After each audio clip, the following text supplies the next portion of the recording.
श्री गोपाळ कृष्ण भगवान की जय। लीला नंबर 518 लवण राजाची आख्यायिका। एके दिवशी महादायचा पुराण ऐकून आली आणि सर्वज्ञांना विचारले, जी जी वशिष्ठ लवाणख्यान आख्यायिका पुराणात सांगितले आहे तर ती खरी आहे का?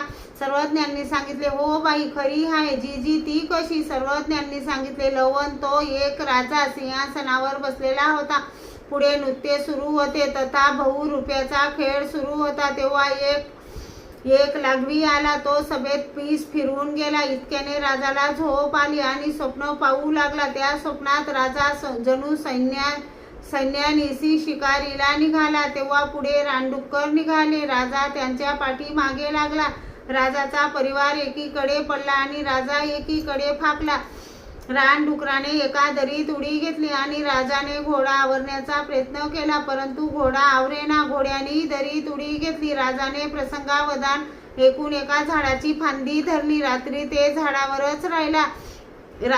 झाडावरच राहिला। रात्र झाली। जंगलातील अनेक प्रकारचे प्राणी ओरडू लागले। पक्षी वगैरे आपल्या घरट्यात विसावले। राजा सकाळी उठला, ताणलेला व भुकलेल्या अशा व्याकुळ स्थितीत रस्त्याने जाऊ लागला। तेव्हा एक गरीबाची मुलगी डोक्यावर पाण्याची भरलेली घागर घेऊन जाताना दिसली। राजाने तिला म्हटले, मला पाणी प्यायला देते का?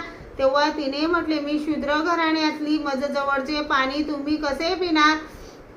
राजाने म्हटले, असे ना शूद्र घराण्यातली, मला पाणी तर पाज। तेव्हा तिने म्हटले, माझा पती होशील तर पाणी पाजील। राजाने म्हटले, हो, होईल। मग तिने राजाला पाणी प्यायला दिले। राजाला थोडी तरतरी आली। मग ती पुढे व तो मागे असे तिच्या आई बापाच्या घरी आले। तिने आपल्या आई बापाला सांगितले, मी माझ्या पती घेऊन आली। त्यांनी सांगितले, तू दैवाभाग्याची, तुला पती मिळाला। त्याच्यासाठी वेगळी झोपडी केली। राजा तेथे 12 वर्षे होता। त्याला 3 मुले झाली। एका वर्षी दुष्काळ पडला, ते तेथून निघाले। तेव्हा एक मुलगा मेला, त्यांचा अंत्यसंस्कार केला। तेवढ्यात दुसरा मुलगा मेला, त्यांचाही अंत्यसंस्कार केला। काही अंतर गेल्यानंतर तिला तहान लागली। तिने सांगितले, मला तहान लागली, पाणी पाजा। राजा मडके घेऊन पाणी आणायला गेला। मडके भरून आणले। तेवढ्यात पत्नी व मुलगा ही दोघेही मेले। त्यांचा अंत्यसंस्कार केला। मग अतिशय दुःखिस्त झाला। मग आपणही का जगावे असे म्हणून त्यात चिंतेत उडी टाकण्यासाठी अंग झुकवले। तेव्हा प्रधानाने थापटून सावध केले। श्री गोपाळ कृष्ण भगवान की जय।